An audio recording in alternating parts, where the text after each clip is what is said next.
نوشیرہ سے خانیوال جانے والی مزدہ بریک فیل ہونے کے باعث حادثے کا شکار۔ اس حوالے سے تفصیلات جانتے ہیں اپنے نمائندے امجد شہزاد کی اس رپورٹ میں۔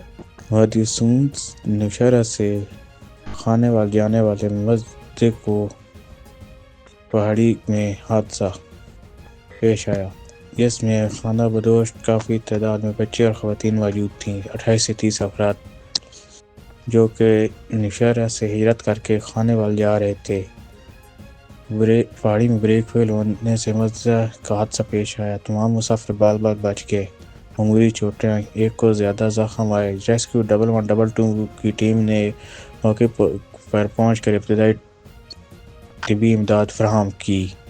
امجد شہزاد، فیض نیوز چینل، ڈسٹرکٹ خوشاب، وادی سون۔ آپ نے رپورٹ ملاحظہ کی۔ مزید خبریں اور اپڈیٹس جاننے کے لیے دیکھتے رہیے فیض نیوز نیٹ ورک۔ فیض نیوز، فیض سب کے لیے۔